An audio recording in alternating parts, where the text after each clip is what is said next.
présenter et puis je vous passe la parole. En fait, il faudrait que je regarde là pour vous regarder dans les yeux. Je vais vous présenter, puis je vous passe la parole. Alors, moi, j'ai l'honneur, en fait, de présider le deuxième panel aujourd'hui, qui est un panel de personnes que je considère comme vraiment des sommités dans le paysage de l'analyse des séries télévisées. Donc, je suis vraiment absolument ravie. Donc, la première communication, Geneviève Cellier, a eu la gentillesse de lire le titre de sa communication, mais je vais le refaire, L'amour dans les dramas sud-coréens, expression d'une féminité populaire. Geneviève Cellier est professeure émérite en études cinématographiques à l'Université Bordeaux-Montaigne, spécialiste des approches genrées du cinéma et de la télévision. Elle a publié notamment La drôle de guerre de sexe du cinéma français 1930-1956, excusez-moi, avec Noël Burch. La nouvelle vague en cinéma masculin singulier, le cinéma au prisme des rapports de sexe avec Noël Burch. Ignorer de tous, sauf du public, et 15 heures de fiction télévisée française.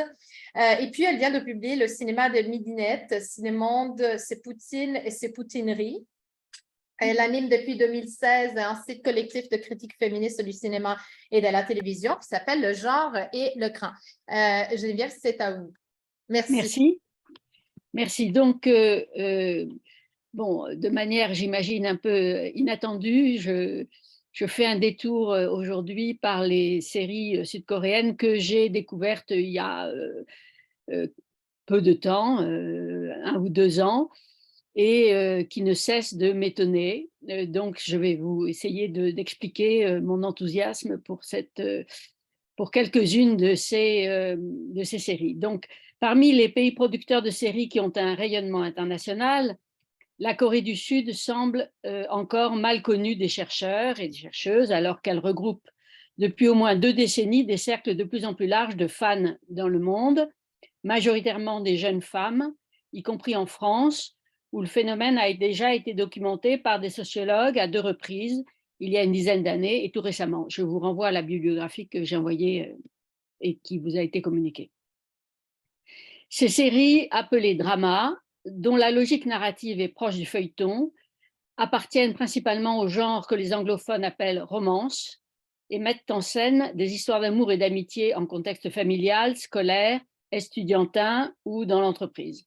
Ces dramas sont le plus souvent écrits par des femmes scénaristes sous la forme narrativement close d'une saison de 16 épisodes d'1 heure environ et sont réalisés par des hommes. Beaucoup mettent en scène une ou plusieurs protagonistes féminines adolescentes, jeunes adultes ou trentenaires et traitent de leurs problèmes professionnels, amicaux, amoureux et familiaux qui s'entremêlent. Très sensibles aux inégalités sociales comme aux discriminations et contraintes qui pèsent spécifiquement sur les filles et les femmes, ces dramas se focalisent sur l'expression des sentiments, des émotions, des affects de leurs personnages, en prenant le temps d'en développer les méandres par des dialogues, des gros plans et de remarquables performances d'acteurs et d'actrices, jeunes et moins jeunes, beaux et moins beaux, composant une palette humaine d'une grande diversité. Parce que la société sud-coréenne est encore très patriarcale, tout en ayant connu une modernisation à marche forcée, pour devenir un des pays les plus compétitifs à la fois sur le plan industriel et sur celui du soft power, les conflits et les rapports de domination s'expriment dans la société comme dans les récits, comme dans les séries, avec une violence psychologique et physique qu'on ne trouve pas dans les séries européennes ni états-uniennes, qu'il s'agisse des relations familiales ou conjugales, de l'école, de l'université ou de l'entreprise. Dans le cadre de cette intervention, je propose de m'intéresser à une dizaine de romances sud-coréennes récentes, diffusées entre 2017 et 2022, représentatives d'un courant féministe, que j'appelle féministe, mettant explicitement en cause la domination patriarcale et les discriminations dont sont victimes les femmes, mais aussi l'agentivité des héroïnes et les solidarités féminines. Le point commun des 10 séries que j'ai sélectionnées dans ce cadre est le cadre urbain moderne dans lequel se passent les histoires. Elles sont focalisées le plus souvent sur des jeunes femmes qui travaillent en général dans le tertiaire, font ou ont fait des études supérieures, ont eu déjà des relations amoureuses, mais pas toujours sexuelles, et tentent de concilier leurs ambitions professionnelles, leur dévouement à leur famille et leur vie amoureuse. Elles se heurtent aux discriminations envers les femmes dans les entreprises, à la pression des parents qui rêvent d'un mariage arrangé socialement avantageux et au comportement plus ou moins machiste de leur petit ami en titre. Leur rencontre amoureuse avec un homme socialement moins doté et ou plus jeune va provoquer des conflits aigus avec leur famille, mais aussi des difficultés au travail où les cadres masculins pratiquent impunément le harcèlement sexuel de leurs subordonnés, tout en les soumettant à un impératif de bonne réputation. Le milieu social d'origine a toujours un poids déterminant.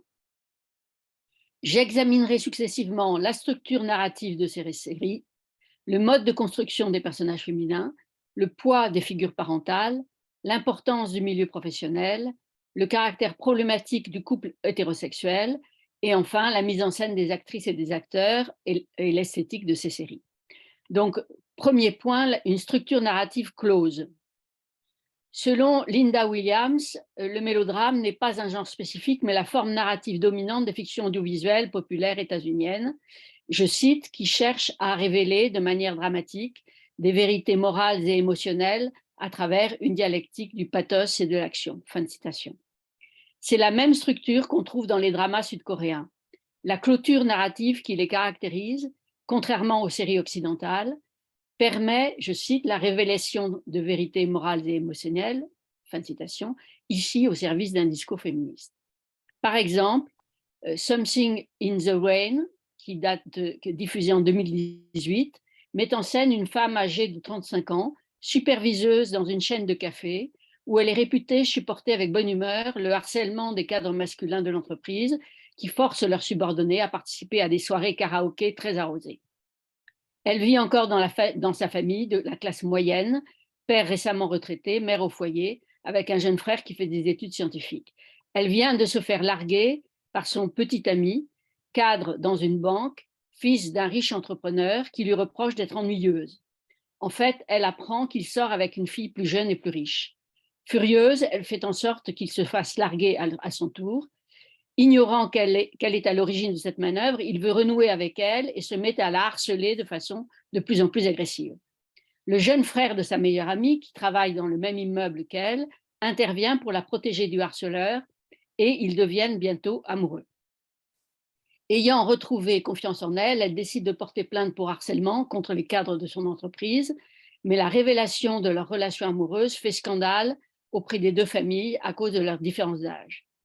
Le harcèlement de l'ex-petite amie et les affrontements familiaux deviennent si violents que l'héroïne finit par rompre avec son amoureux et celui-ci part aux États-Unis.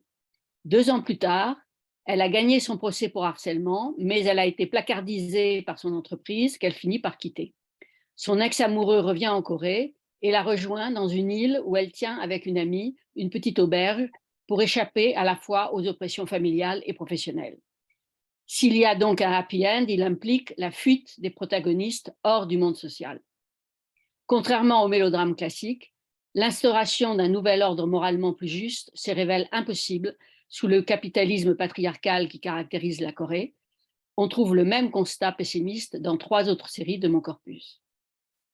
Deuxième point, un trio de personnages féminins. Beaucoup de ces dramas, bien que focalisés sur une héroïne principale, sont structurés sur le parcours de plusieurs personnages féminins, 3 le plus souvent, collègues de bureau ou amis d'enfance, ce qui permet d'envisager plusieurs types de rapports amoureux et plusieurs types d'oppression, d'aliénation ou de discrimination que vivent les femmes et plusieurs façons d'y faire face.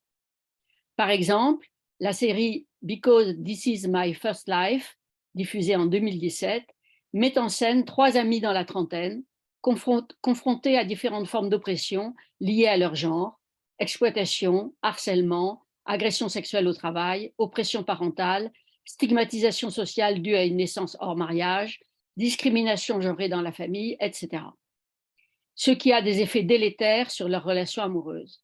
L'intrigue principale privilégie le point de vue d'une jeune scénariste exploitée qui vient de démissionner et subit une tentative de viol de la part d'un assistant réalisateur. Évincée de son appartement par son frère qui se marie et qui a la préférence du père, évidemment, elle se retrouve colocataire d'un appartement habité par son propriétaire, un informaticien obsessionnel qui n'a de relation qu'avec son chat.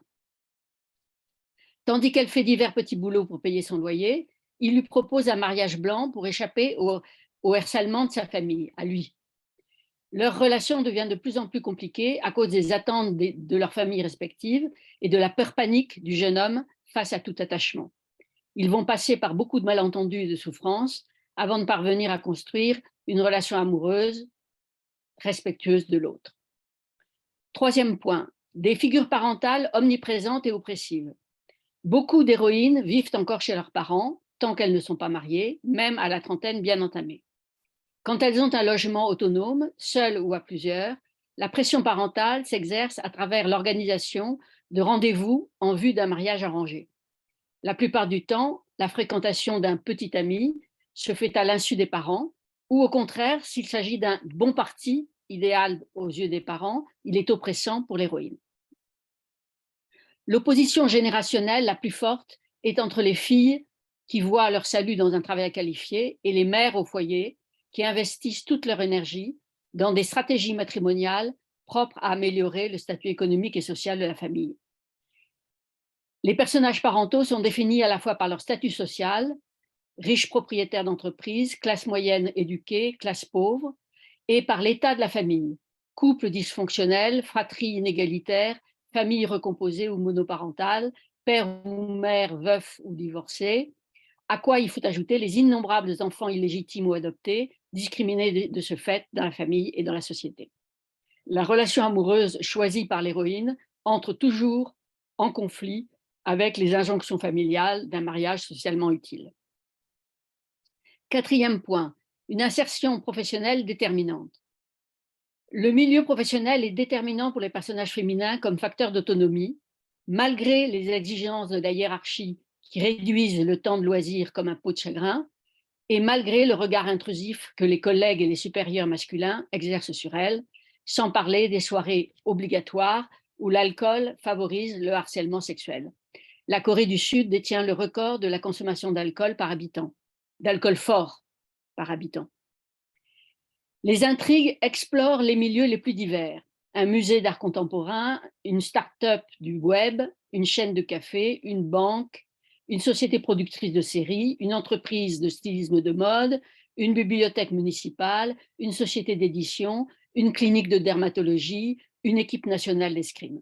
Il s'agit chaque fois de montrer l'importance qu'a l'investissement professionnel dans la vie de l'héroïne, à l'inverse de la plupart des séries et films occidentaux du même genre, où le travail est le plus souvent un décor qui disparaît très vite pour focaliser le récit sur la vie privée des personnages. Le travail, quel que soit le niveau de qualification, est toujours décrit par le menu pour qu'on puisse comprendre les rapports sociaux qui s'y jouent et la place qu'il occupe dans la vie des protagonistes. La centralité de la carrière professionnelle dans le parcours des héroïnes est particulièrement visible dans la série 25-21, diffusée en 2022, qui raconte en flashback, à travers la lecture du journal intime de sa mère que fait la jeune narratrice, le parcours d'une championne d'escrime depuis le lycée jusqu'au sommet de sa carrière internationale, en parallèle avec le parcours du jeune homme de 4 ans plus âgé qui va devenir son ami puis son amoureux. Lui a dû renoncer à l'université après la faillite de l'entreprise de son père en 1998 et enchaîne les petits boulots pour soutenir la scolarité de son jeune frère lycéen. Les deux amoureux ont en commun une relative solitude. Elle souffre de l'absence de sa mère, une présentatrice de télévision connue qui privilégie son travail, alors que son père est mort prématurément d'un cancer. Lui vit seul dans une chambre sordide, alors que son père a disparu pour échapper à la prison pour dette et que sa mère s'est réfugiée dans son village natal sur la côte, tandis que son jeune frère vit chez une tante. Le récit suit principalement les étapes de l'apprentissage sportif et affectif du personnage féminin, qui doit vaincre divers obstacles, pendant que lui parvient à décrocher un emploi de journaliste à la télévision. Leur relation amoureuse est mise à mal par leur carrière professionnelle respective. Elle est constamment prise par l'entraînement, pendant que lui doit faire ses preuves comme journaliste en étant corvéable à merci. Ils se sépareront dans la douleur, mais sans contester la validité de leurs choix professionnels respectifs. Cinquième point, le piège du mariage. La question du mariage et de ses effets délétères sur les relations amoureuses est implicite dans la plupart des séries de mon corpus. Le mariage signe l'enterrement de toute vie professionnelle pour les femmes qui deviennent mères, réduites à entrer dans une compétition impitoyable avec les autres mères pour la réussite scolaire de leurs enfants, au singulier ou au pluriel. Le divorce est montré comme la seule issue des mariages arrangés dans lesquels les femmes sont piégées par leur famille. Une série illustre de façon particulièrement frappante l'impasse du mariage hétérosexuel dans cette société. Familiar Wife, diffusée en 2018, met en scène un employé de banque, donc c'est la seule de mes séries dont le protagoniste principal est un homme, un employé de banque marié depuis 5 ans et père de 2 enfants. Le récit s'ouvre sur sa voix intérieure qui déclare, je cite, « On se marie parce qu'on s'aime, puis on devient les pires ennemis sur la terre. Le pire ennemi de l'homme, c'est sa femme. » Fermez les guillemets. Celle-ci, submergée par la charge de 2 très jeunes enfants, tout en travaillant dans un institut de beauté, pique des colères terribles contre son mari, qui tente de lui échapper en rentrant de plus en plus tard et de plus en plus alcoolisé. La série va utiliser un motif fantastique, la possibilité de revivre sa vie, pour traiter des impasses du couple conjugal sous un régime patriarcal. Persuadé que l'échec de son couple est dû au manque d'argent, le héros recommence sa vie avec une violoncelliste issue d'une famille riche, mais il s'aperçoit bientôt qu'il est totalement dominé jusqu'à devoir renier sa propre famille. Et il va payer très cher sa tentative de rébellion. Le destin clément lui offre un troisième essai qui lui fait prendre conscience que l'échec de son premier mariage est dû à son comportement machiste. Le salut sera dans le partage des tâches et le respect des ambitions professionnelles de sa femme. Cette fable féministe vient en écho à l'enquête faite en 2017 par l'Association de solidarité des femmes sud-coréennes sur les discriminations sexuelles, qui révèle que la famille est l'espace où les femmes se sentent les plus discriminées. Mais l'originalité de ce drama est de montrer que le mariage patriarcal est aussi un piège pour les hommes, puisqu'il détruit toute possibilité d'épanouissement amoureux dans le couple. 6e point, une esthétique qui passe par le choix des acteurs et actrices et leur mise en scène. Les séries sud-coréennes, en particulier les dramas, centrés sur des histoires d'amour, sont caractérisées par des choix de casting où les héroïnes ont le plus souvent un physique agréable mais ordinaire, alors que l'homme qui deviendra l'objet de leur amour se singularise par une grande beauté quasi angélique, dans une logique typique du mélodrame où la beauté physique est censée refléter la beauté morale, tandis que les petits amis imposés par les convenances sociales sont à la fois plus âgés et sans charme, et deviennent violents quand l'héroïne veut mettre fin à la relation. Enfin, toute une galerie d'hommes âgés, depuis le père de famille de la petite classe moyenne jusqu'au PDG surpuissant et corrompu, manifestent leur toxicité par leur laideur. En revanche, les personnages féminins, aussi bien les héroïnes que leurs amis ou leurs mères, sont incarnés par une palette très variée d'actrices au physique ordinaire propice à l'identification des spectatrices. L'expression des sentiments est favorisée par l'usage répété de gros plans fixes des visages des protagonistes qui visent à faire partager la complexité de leurs états psychologiques. En effet, dans la plupart de ces dramas, nous assistons à une transformation lente et non linéaire des relations entre les protagonistes qui évoluent souvent à un rythme différent. La prise de conscience du sentiment amoureux est rarement synchrone, soit que l'un des deux soit vacciné contre l'amour par une expérience précédente douloureuse, soit que ce retard à l'allumage amoureux soit dû au choix de privilégier l'engagement professionnel pour la femme, ou par la différence d'âge inverse par rapport aux normes sociales, ce qui rend problématique la relation. L'évolution des sentiments se manifeste d'abord par l'échange appuyé de regards, puis par des gestes d'affection les plus pudiques, se prendre la main en marchant, s'enlacer, et enfin échanger un baiser sur les lèvres, précédé d'un lent travail d'approche qui permet de s'assurer du consentement du ou de la partenaire. Les rapports sexuels n'arrivent que longtemps après l'aveu réciproque du sentiment amoureux et font l'objet d'une ellipse totale.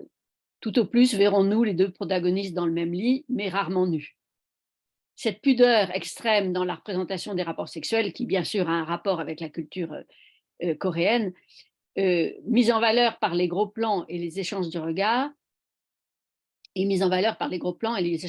La beauté juvénile de l'homme amoureux et aimé de l'héroïne, fait d'ailleurs régulièrement l'objet de remarques admiratives des personnages féminins secondaires qui jouent le rôle de substitut des spectatrices dans la fiction.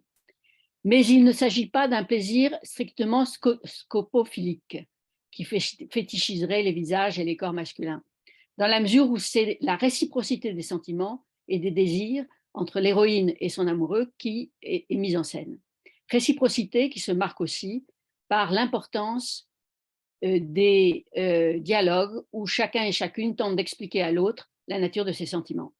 Ce privilège accordé aux échanges dialogués fait de ces séries de véritables romans de formation, Bildungsroman, des sentiments amicaux et amoureux, mais aussi d'apprentissage de l'autonomie dans un monde social où les places fixées par la tradition commencent à être contestées.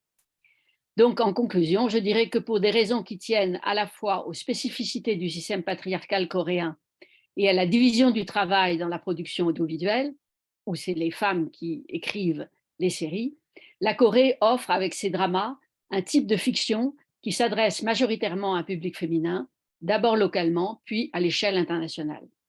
Ce terreau a permis l'émergence d'une écriture féministe qui, tout en ménageant des plaisirs destinés à un public féminin et gay, aborde frontalement les questions de la domination patriarcale, du machisme, de l'assignation à la maternité, des inégalités au sein du couple conjugal, de l'aspiration des femmes à un travail valorisant et de la façon dont les relations amoureuses sont impactées par les normes sociales. Je vous remercie.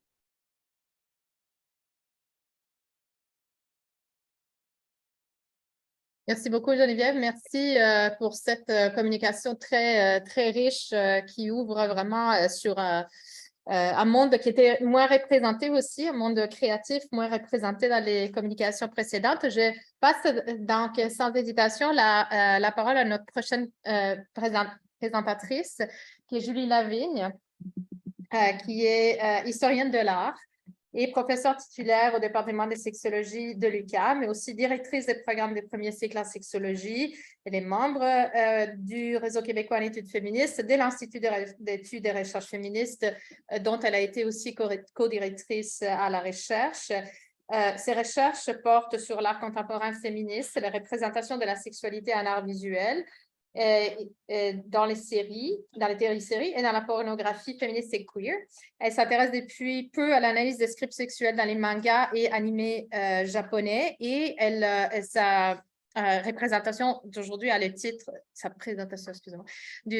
d'aujourd'hui a le titre du harem inversé au boys love, le nouveau script sexuel et romantique pour femmes. Merci Julie.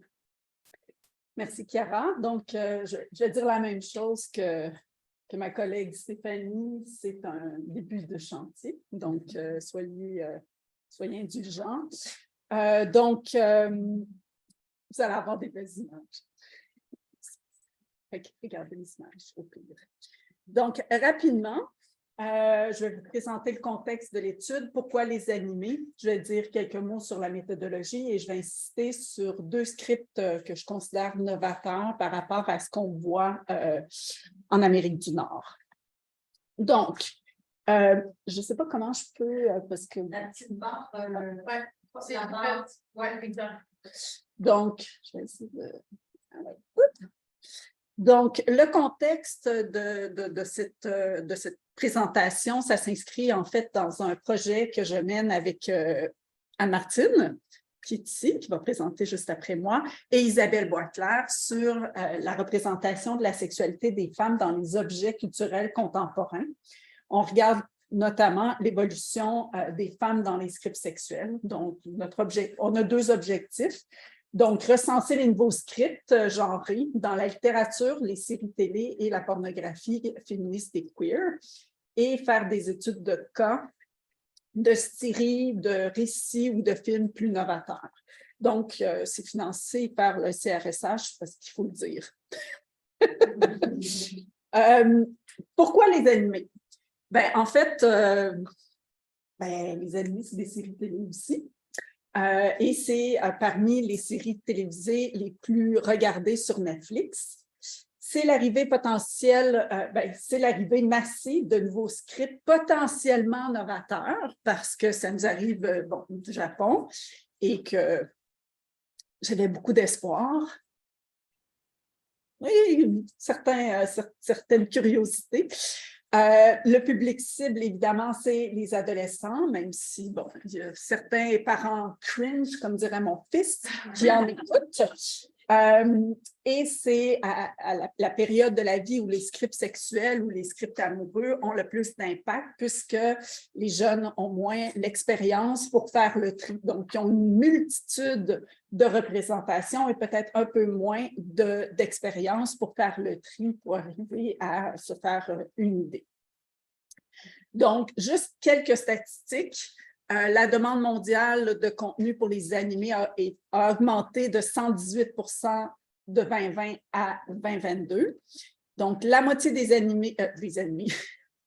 moitié des abonnés sur Netflix à travers le monde, pas seulement au Japon, vont regarder des animés. C'est une statistique de 2021. Crunchyroll, qui est la grosse plateforme, qui était une combinaison de Funimation maintenant et Crunchyroll, pour offrir des mangas aux États-Unis, mais aussi accessibles au Québec, a enregistré 120 millions d'utilisateurs en 2021. Près de 18 % des Américains regardent des animés, et si on fait des tranches d'âge, 42 % des milléniaux ont déclaré être des fans d'animés. Donc, des fans, vous allez voir, ça me ressemble et c'est beaucoup de contenu regardé sur les téléséries. Donc, il y avait quelque chose d'autre que je voulais dire? Non, je vais y aller. Avant, c'était vraiment quelque chose de niche. Je veux dire, vous avez tous regardé des animés quand vous étiez petits. Candy, vous l'avez regardé Goldorak, peut-être, mais c'est vrai que je suis plus vieille que vous, là, pour la majorité. Mais on a tous regardé des animés. Si c'était quelque chose de vraiment de niche, mais maintenant, c'est plus de niche. La preuve, vous êtes devant ça. Donc, les mangas vont commencer dans des magazines de pré-publication sous forme de chapitres. Et les magazines sont très stéréotypés. D'un côté, les shoujo, j'ai de la misère tout le temps à le prononcer, et les josei qui visent respectivement les filles et les femmes, et les magazines shonen, seinen qui visent respectivement les garçons et les hommes. Donc, grosso modo, quand on arrive en Amérique du Nord, les shoujo, c'est des romances et les shonen, c'est des ennemis d'aventure. Sauf qu'au Japon, c'est un peu différent, notamment les histoires d'horreur. Tous les animés d'horreur sont généralement publiés dans les shoujo et non dans les shonen. Mais plus les josei plutôt que les seinen, parce que c'est pour un public plus vieux. Donc, les mangas populaires vont être adaptés en animé. Donc, c'est le cas de la majorité, excepté un animé que vous allez voir en photo durant ma présentation. C'est souvent, je trouve, dans les shoujo et les josei qu'on va voir les scripts les plus novateurs, notamment les yuri, qui représentent beaucoup plus l'amour. Et dans les seinen, ça va être plus sexualisé. L'amour entre femmes, qui est quand même un trope important. Et le BL, le Boys Love, Yaoi ou Shonen-e, qui est l'amour. Shonen-e, c'est vraiment l'amour entre garçons. Et le Boys Love est peut-être un peu plus sur la sexualité entre hommes pour femmes. Mais j'ai quand même pris par un plaisir. En haut, l'image, c'est un shonen qui est, je pense que c'est un seinen, qui est Jojo Bizarre Adventure. Vous pouvez voir l'apparence des corps masculins excessivement androgyne et assez queer pour une personne nord-américaine. Donc, méthodologie, donc c'est une exploration, un pré-terrain. Comme une akafane passive. Akafane est un concept par Jenkins qui est vraiment généralement des académiques qui vont participer à la culture fanique, ce qui n'est pas mon cas. Moi, je suis passive. Je ne fais que regarder dans une approche transculturelle une tonne d'animés. donc en 8 ans de visionnement sur Netflix, Funimation, Crunchyroll et maintenant la nouvelle plateforme qui est iDive. J'ai regardé autour de 300 séries. Donc, une saison, généralement, c'est 12 épisodes de 23 minutes pour ceux qui ne connaissent pas les animés. Et 1997, maintenant, c'est 2001. Ça, c'est les séries. Je regarde One Piece avec mon fils, qui est rendu à 1047, je crois. Donc, là, on est sur le bord de rattraper. Ensuite, j'ai commencé la lecture de manga, particulièrement de Boys Love.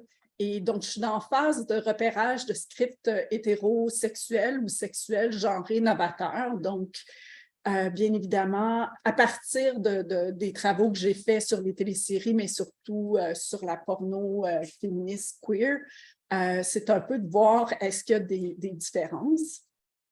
Et même s'il y a une quantité astronomique de visuels que j'ai regardés, c'est plutôt vers une analyse textuelle centrée sur les scripts sexuels ou amoureux que je me suis centrée. Donc, là, j'ai pas résisté, j'ai pas pu résister. C'est une image de One Piece. Et c'est le personnage de Sanji qui tripe sur Nami, mais qui l'objectivise et qui tripe dessus. Et comme vous pouvez voir, c'est assez évident. Donc, les scripts traditionnels sont généralement hétérosexuels, sont très liés au genre. Je vous épargne la théorie de Simon et Gagnon. Je pense que la majorité des gens la connaissent. Si vous avez des questions, vous me poserez des questions durant la période de questions. Ça va me faire un plaisir d'y répondre, mais de façon plus empirique ou du moins plus appliquée sur les téléséries. Donc, on va parler de scripts sexuels genrés. Seabrook et Hall et Kirsch et Murnhem vont les identifier de manière... C'est assez stéréotypé. Donc, les hommes objectivisent sexuellement les femmes, vont prioriser les rapports sexuels aux émotions et les femmes, pour leur part, sont passives, utilisent généralement leur apparence pour attirer les hommes. Les femmes vont établir les limites sexuelles et priorisent les besoins de l'autre. Selon Kirsch et Murnhem, vont arriver sensiblement au même script sexuel genré, sauf qu'elles vont le subdiviser en 4 éléments. Donc, le double standard, les hommes vont essayer d'avoir le plus de relations sexuelles, les femmes mettent les limites sexuelles. La séduction est beaucoup plus agressive chez l'homme et plus passive chez la femme, qui est à la recherche de romance, et pas l'homme. L'attitude par rapport à l'engagement, évidemment, la femme recherche l'engagement, l'homme recherche les activités sexuelles et le rapport à l'homosexualité, c'est-à-dire que l'homosexualité, contrairement à ce qu'on a vu ce matin, l'homosexualité féminine est vue de manière très positive et sexualisée et on évite de parler d'homosexualité masculine. Donc, ce qui est intéressant chez Kirsch et Murnhem, c'est qu'ils vont proposer l'idée de contre-scripts, des scripts qui vont transgresser certaines normes de genre, et c'est ce qui nous intéresse dans le projet. Donc, le premier animé qui m'a mis la puce à l'oreille concernant les scripts inusités en Amérique du Nord avec un haut potentiel subversif, c'est Oran High School Host Club. Je ne sais pas s'il y en a qui l'ont vu, c'est sur Netflix, c'est absolument génial. Excusez, c'est la série que j'ai regardée le plus souvent. Donc, déjà, la prémisse est particulière. On suit un host club dans une école secondaire. Qu'est-ce qu'un host club? Bref, c'est un bar d'hôtesses, donc de travail du sexe, mais pour femmes, donc qui sont à la recherche de romance. Donc, les hommes entretiennent les jeunes femmes, priorisent leurs besoins et leurs désirs de romance. On suit l'histoire de Haruhi Fujioka, qui se fait passer pour un garçon. Pourquoi? Ben, elle a reçu une gomme, elle est obligée de se couper les cheveux, elle ressemblait plus à un garçon, les cheveux coupés. Donc, elle a décidé d'anticiper et de devenir un garçon. C'est une fille de classe populaire, et là, c'est super important. Donc, on joue vraiment sur les jeux de classe. Donc, populaire, pas pauvre, mais limite, très pauvre par rapport au reste du host club. C'est des hommes excessivement riches, donc elle est une anomalie déjà. Et on suit les hosts, donc on la suit dans ça, elle est obligée de travailler pour le host club. Donc, le host club, pour plaire aux filles, vont reprendre les figures populaires des mangas pour filles. Donc, on va suivre les frères incestueux, les cousins tendres avec le strong silent type et le boys Lolita, le prince charmant et le distant. Fujioka, elle est la plus naturelle, la plus propice à entretenir des belles relations avec les filles. Donc, ça va devenir l'élite. Et autre chose inusitée, c'est qu'on est transgenre de père en fille, car le père de Fujioka est trans, est une femme trans, un peu caricaturée par contre, là, mais bon. Donc, aussi dans l'épisode 9, on voit arriver Benibara, la responsable du Zuka Club de la Saint Lobelia Girls Academy, qui est une référence directe au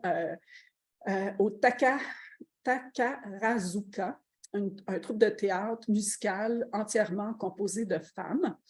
Donc, dans l'épisode, Benibara tombe par hasard sur Fujioka, qui voit tout de suite que c'est une fille, évidemment. Elle est beaucoup plus intelligente que ses host clubs, ses hosts, et tente de la convaincre de s'inscrire à son école et à son club. Avec ses deux camarades de club, elle dénigre le host club et les hommes, insistant sur la nature lesbienne de leur relation et en la croyance en la supériorité féminine. Donc, c'est aussi un harem inversé puisque Fujioka sera la cible de tous les sentiments amoureux de tous les personnages, que ce soit les hommes, les femmes. Elle est le centre de l'attention amicale et amoureuse. Donc, c'est une série particulièrement féconde, mais il y a quand même plusieurs scripts qu'on retrouve dans d'autres séries. Je vais insister sur deux scripts, le harem inversé et le boys love. Donc, le harem inversé, comme le genre le dit, c'est un peu pour répondre à un public féminin en réaction à la popularité du harem chez le public masculin. Donc, bien qu'elle soit aimée de tous ces hommes, l'héroïne possède généralement des qualités qui servent au harem. Donc, dans le cas de Fruit Basket, qui est en haut, c'est l'amabilité et l'amitié inconditionnelle de Toru, donc des qualités qui sont traditionnellement féminines de priorisation des besoins de l'autre, mais quand même, il y a un petit twist. Donc Fruit Basket, c'est l'histoire de Toru qui vient de perdre sa mère et aménage dans la maison des Soma, qui est une famille aux prises avec une malédiction. Donc, leurs destinées sont liées au zodiaque chinois. Et dès qu'un personnage de l'autre sexe les touche, ils redeviennent l'animal en question, le chat, le chien, le serpent. Et c'est Toru qui va réussir à briser la malédiction grâce à quoi? Grâce à une éducation non conformiste par sa mère qui est chef de gang de motards et qui finalement prend le bon chemin et aide à sa fille à avoir une... Je suis un peu stressée, puis j'essaie de faire vite, fait que c'est tout proche. Donc, essaie de l'éduquer de manière non conforme à son genre, même si elle est assez conforme. Dans le cas de Kiss Him, Not Me, on suit par hasard, on suit la vie de Kay, qui est la fille, qui perd énormément de poids l'espace d'une nuit et devient la pitoune. Elle a plein de prétendants, mais ça ne l'intéresse pas. Ce qui l'intéresse, c'est uniquement quand les garçons s'embrassent entre eux ou quand on parle de BL. Donc, elle a une bonne amie avec qui il tripe sur les garçons. Donc, une objectivation, une fantasmatique autour du boys love. Finalement, elle aura une date avec chacun de ses prétendants pour finalement ne pas les choisir et choisir son personnage préféré. Donc, dans ce sens-là, c'est une pure otaku. Elle n'a pas de sexualité. Elle est vraiment centrée sur l'excitation sexuelle des personnages de manga. Et elle remet un peu en question la figure très nerd de l'otaku pour devenir une personne qui attire l'attention de tous les hommes. Donc, pour une auditrice nord-américaine, le script le plus inusité est l'engouement des femmes envers les relations d'amour et sexuelles entre hommes ou garçons. Il reste qu'il y a certaines femmes qui adorent la porno gay en Amérique du Nord, mais c'est jamais dans l'ampleur retrouvée dans les animés et les mangas. C'est un tout autre niveau. Donc, je vais vous parler du côté soft avec Sasaki et Miyano et Yuri on Ice. Donc, dans Sasaki et Miyano, qui est à droite, on suit le développement de l'amour entre les deux personnages de la série. C'est le centre de la série. Donc, Miyano est un élève de première année de secondaire supérieur, donc l'équivalent du lycée, fan de manga BL, donc de Boys Love, ce qui est un peu inusité parce que c'est vraiment ciblé pour les femmes. Il est complexé parce qu'il a des traits féminins. Et Sasaki est 1 an son aîné, ce qui est quand même important au lycée, donc c'est son senpai. Qui s'intéresse à lui et le plonge dans la culture du boys love. Les deux développent une histoire d'amour. Ce qui est intéressant, c'est qu'on voit la distinction entre les vraies relations gays et ce qui se passe dans les mangas, mais on n'est pas aussi critique, on aurait pu aller de manière beaucoup plus critique de ce côté-là. Yuri on Ice, on suit l'histoire de Yuri Katsuki, qui est un patineur japonais qui enchaîne les défaites et commence à douter de sa carrière. Des mois plus tard, Yuri revient dans sa ville. Il performe à la perfection la chorégraphie de son idole Viktor Nikiforov, lorsque la vidéo de sa performance filmée à son insu devient virale et attire l'attention du célèbre Viktor, ce dernier décide de devenir l'entraîneur de Yuri. Donc, se développe une relation amoureuse. On joue beaucoup sur les rosses pédagogiques, ce qui est un peu problématique, mais Yuri va mettre fin à la relation entraîneur-patineur à la fin de la saison pour inciter Victor à reprendre la compétition et faire évoluer leur relation vers une relation plus égalitaire et compétitive d'ennemis sur la glace. Donc, il s'agit de 2 contre-exemples plutôt positifs de BL, mais généralement, les relations sont dans le boys love.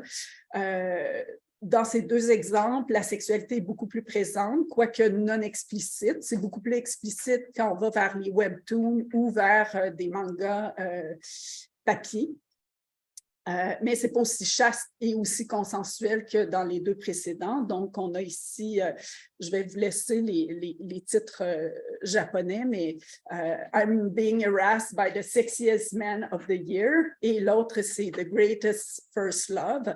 Dans les 2 séries, c'est un peu la même histoire. Il y a un yuke, donc c'est 2 hommes, mais il y a toujours un yuke et un semi. Le yuke, c'est celui qui pénètre, c'est celui qui est plus dominant, et le semi, c'est le garçon plus féminin, le garçon plus jeune, le garçon plus petit. Donc, le yuke est amoureux et désire un autre homme, le semi.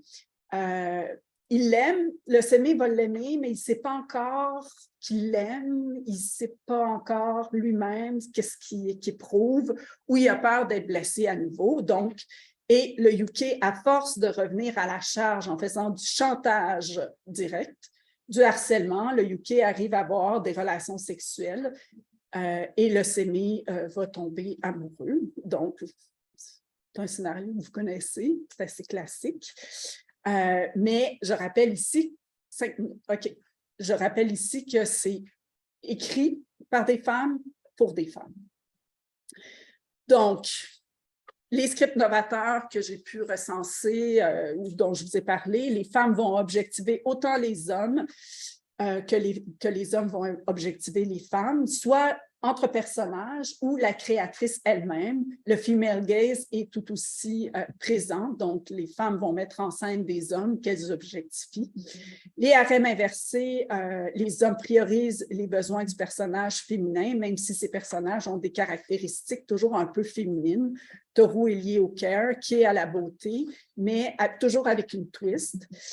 C'est probablement l'attitude par rapport au fantasme autour de l'amour entre garçons qui est le plus subversif pour une Nord-Américaine. Mais en même temps, ces séries sont tout aussi problématiques car elles alimentent une certaine culture du viol, met en scène des garçons parfois à l'apparence très jeunes. Ici, on a l'étranger de la plage. Ils ont tous les deux 18 ans, mais ils n'ont pas l'air d'avoir 18 ans. On met en scène parfois des relations incestueuses entre frères, entre père et fils. Et même si c'est des relations de même sexe, les relations sont très genrées entre Yuki et Semi. Donc, le titre « Loin du queer et près du moé », c'est-à-dire que c'est très loin d'une réelle représentation queer, mais le moé est un mot d'argot qui réfère au sentiment d'affection, même de dévotion envers les personnages qui apparaissent dans les mangas et les animés. Et voici un moment très moé pour moi. Donc, c'est le personnage de Banana Fish. Pourquoi les femmes hétérosexuelles et en Amérique du Nord, les hommes yaoi, les hommes queer ou les personnes queer aiment le yaoi?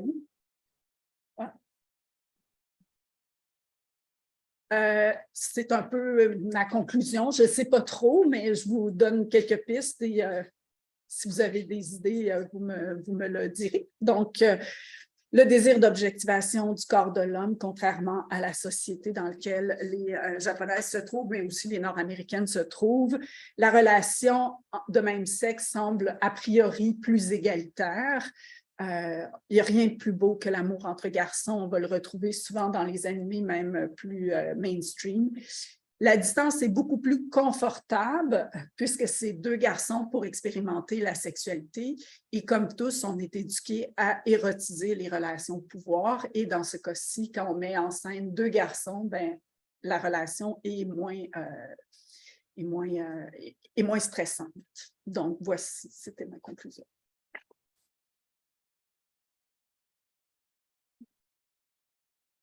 Merci beaucoup, Julie. Merci. Je donne la parole immédiatement à notre prochaine présentatrice.